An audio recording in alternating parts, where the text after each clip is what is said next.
velocity now equivalent to speed of light. Velocity now increasing beyond EM radiations. 2 steps forward, my mechanical friend. You know how we're all obsessed with space travel today?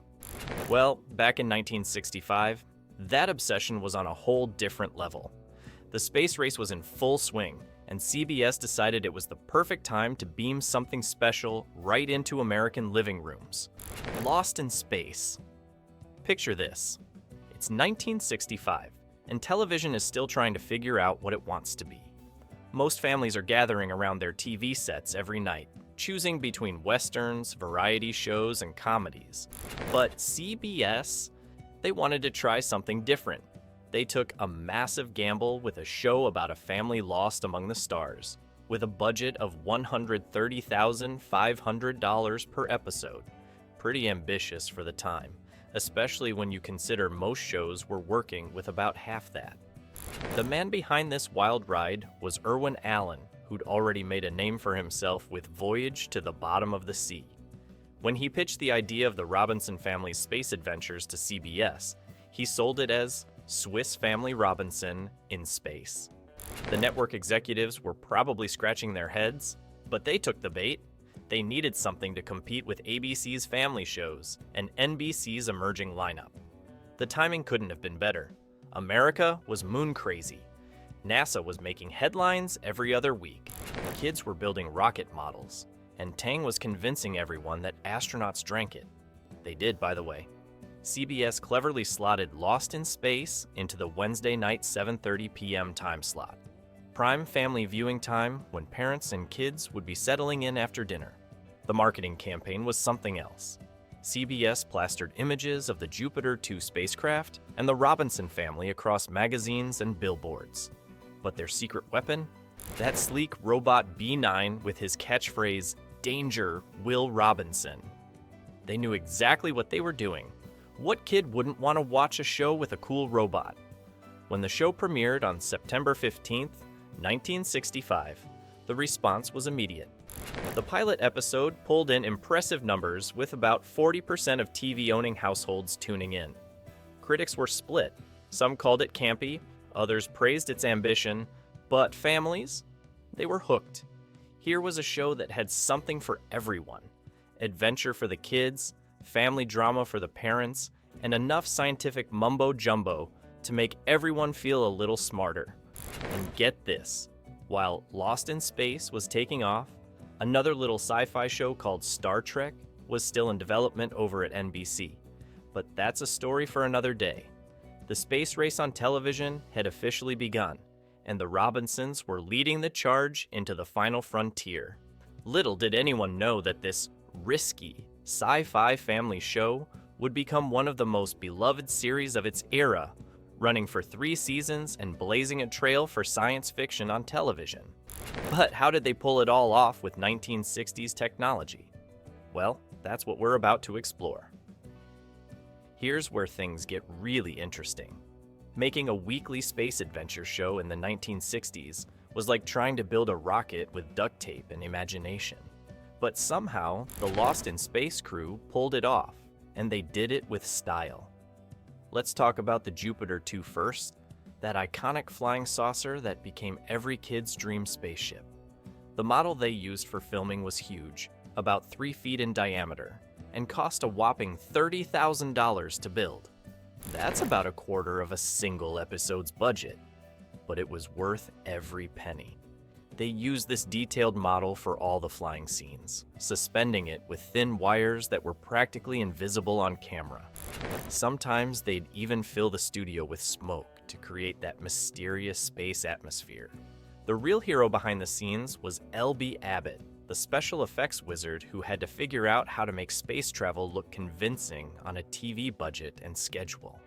He came up with this brilliant technique using mirrors and miniature sets to make the Jupiter 2 look like it was landing on alien planets. Remember, this was decades before CGI. Everything had to be done in camera, in real time. But let's talk about everyone's favorite cast member, the robot. That wasn't just a guy in a suit. Well, technically it was, but it was so much more. The robot cost about $70,000 to build, more than twice the Jupiter 2 model. Bob May was the poor guy who had to wear that 100-pound costume, which was basically an oven on wheels. He couldn't even sit down when he was in it. The robot's voice came from Dick Tufeld, who would record his lines separately, including that famous "Danger, Will Robinson" warning that became a cultural catchphrase. The set design was another miracle of ingenuity. Howard Campbell had to create alien worlds on a soundstage in Culver City. He'd use everything from painted backgrounds to foam rocks, and they'd redress the same sets over and over to create different planets. Those weird alien plants you'd see, most were just painted. Plastic garden decorations from the local hardware store. Talk about recycling. The show's designers got really creative with the costumes, too. Those shiny spacesuits the Robinsons wore weren't just for show. They were made from a new fabric called Mylar, which was actually developed for space travel. The same material was used in real NASA spacesuits, so it added this touch of authenticity that space geeks loved. One of the biggest challenges was the weekly schedule. Unlike modern TV shows that might spend months on special effects, these guys had to turn around a complete episode every week. That meant sometimes they'd be filming one episode while building sets for the next one, all while trying to make the special effects work in real time. They didn't have the luxury of fixing things in post-production like we do today. The color TV aspect was another game changer. Lost in Space was among the first shows to switch from black and white to color in 1965, right in the middle of its first season. Suddenly, all those alien worlds and space effects had to look good in vibrant color, which meant completely rethinking how they did everything from lighting to makeup. As the show went on, they kept pushing what was possible.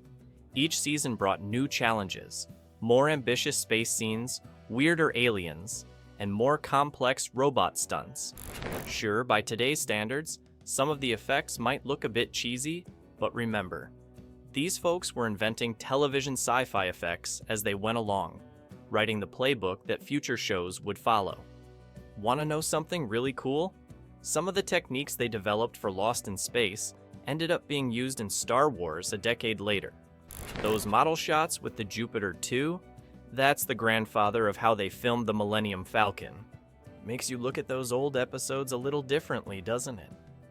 The real magic of Lost in Space wasn't just in its special effects. It was the cast that made us believe a family could actually be cruising through space together. And boy, did they have some stories to tell. Let's start with Guy Williams, our Professor John Robinson. Fresh off his success as Zorro, Williams brought this perfect mix of heroic dad energy to the role. Here's a fun fact. He actually learned to operate most of the show's props and gadgets, so he'd look natural handling them on screen. That's dedication. Though he sometimes felt frustrated when the show started focusing more on Dr. Smith's antics, he stayed professional throughout the entire run. June Lockhart as Maureen Robinson was basically the space mom we all wished we had. She played the role with this amazing balance of warmth and strength. One minute she's cooking space dinner, the next she's helping save the Jupiter 2 from alien threats. Behind the scenes, Lockhart was actually a huge sci-fi fan and would often suggest ideas for the show. But let's be real. Jonathan Harris as Dr. Smith stole the show. Here's the wild part. Dr. Smith was supposed to be this straight-up villain who'd get killed off after a few episodes. But Harris had other ideas. He started adding his own flair to the character, throwing in those ridiculous alliterations, "Oh, the pain," and gradually turning Smith into this lovable coward. The producers saw how much the audience loved it and just let him run with it. Billy Momey as Will Robinson was something special too. Most kid actors of that era were pretty wooden, but Momey brought this natural curiosity and intelligence to Will that made his friendship with the robot totally believable. He was actually a sci-fi fan himself and would get super excited about the technical aspects of the show. Mark Goddard's Major Don West spent most of his time either piloting the Jupiter 2 or getting into arguments with Dr. Smith.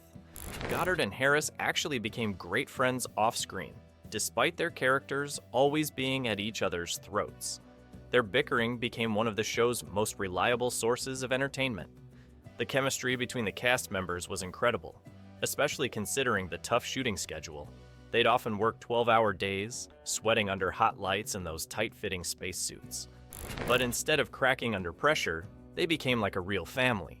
They'd have lunch together, help each other learn lines, and even covered for each other when someone needed a break. One of the best examples of their teamwork was during the famous episode, The Galaxy Gift. The air conditioning broke down during filming, and they were all wearing these heavy alien costumes. Instead of complaining, they turned it into a game, seeing who could stay in character the longest without passing out. That's the kind of spirit that made the show work. The cast's ability to keep a straight face through some of the more outlandish plots was impressive too. I mean, they had episodes where they faced space cowboys, space pirates, and even space hippies. Try saying, "Oh, the pain," while a guy in a carrot costume is threatening to take over the Jupiter 2, and you'll appreciate their professionalism. What really made the show special was how these actors turned what could have been just another sci-fi show into a story about family. Whether they were facing cosmic storms or dealing with Dr. Smith's latest scheme, you believe these people cared about each other, and that's why we still care about them today. The journey of Lost in Space through its 3 seasons is like watching a show having an identity crisis, but in the most fascinating way possible. Let's start with that pilot episode, No Place to Hide. Here's something most people don't know. Dr. Smith and the robot weren't even in it. Can you imagine the show without them? The pilot was this dead serious survival stories about the Robinsons getting stranded in space. CBS looked at it and said, "Yeah, this needs something extra." Enter Jonathan Harris as Doctor, Smith and the robot, and suddenly the whole dynamic changed. Season 1 started in black and white and tried to keep things pretty serious. The Robinsons faced real dangers: meteor storms, alien civilizations, limited resources. It was basically a space version of a wilderness survival show. But halfway through, they switched to color, and something interesting happened. The show started getting, well, weirder. By season 2, things had completely shifted. Remember those serious space adventures? Now we had episodes with space pirates, cosmic carnivals, and giant talking vegetables. Dr. Smith went from being a legitimate threat to more of a bumbling comic relief character. Some fans loved the change, others missed the more serious tone.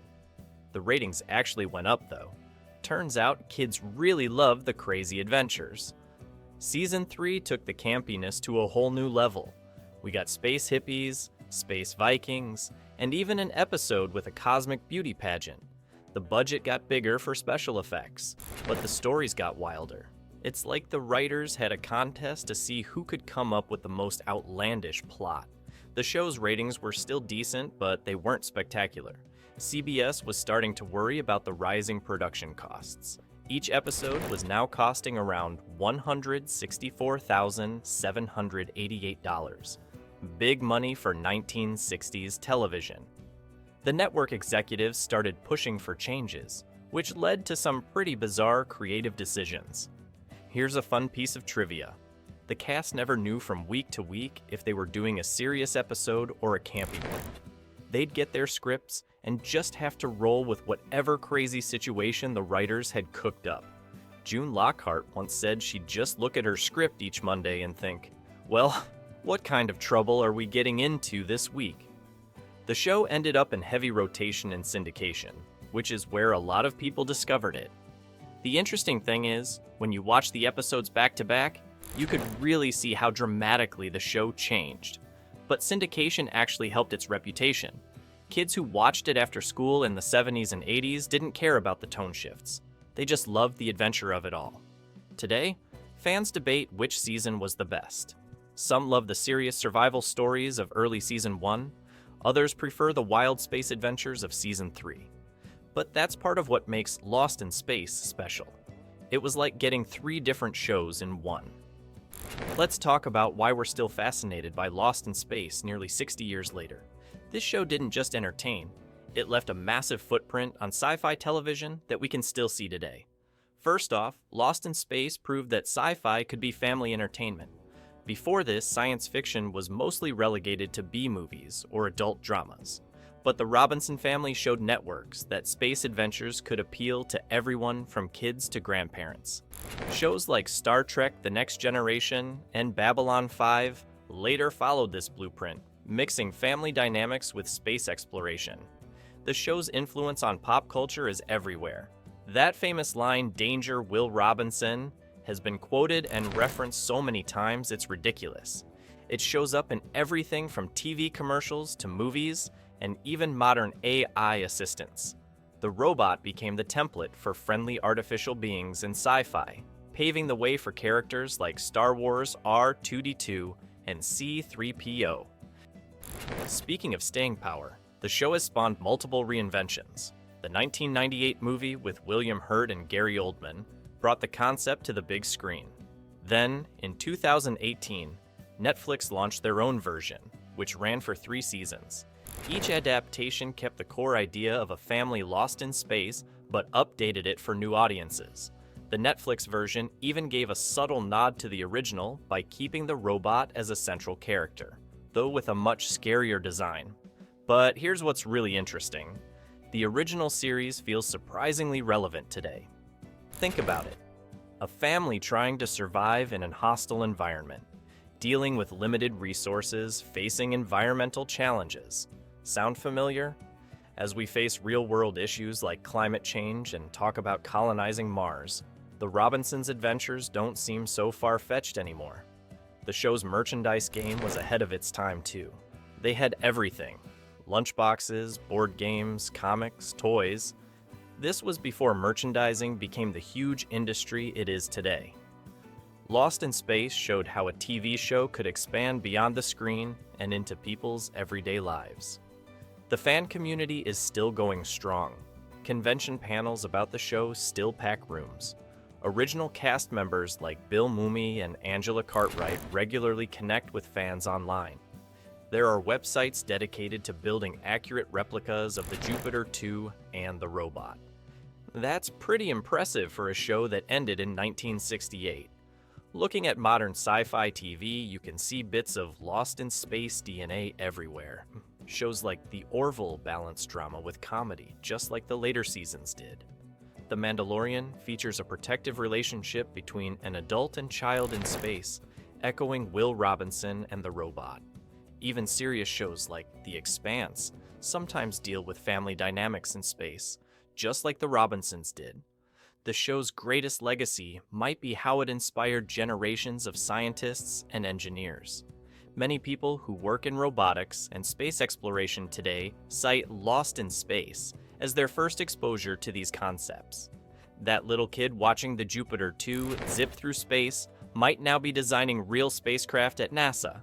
So yeah, maybe some of the effects look dated, and some of the plots were silly. But Lost in Space did something remarkable. It made space feel like somewhere families could actually live someday.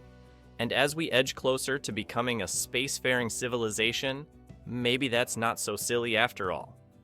If you enjoyed this deep dive into Lost in Space, don't forget to hit subscribe for more classic TV breakdowns.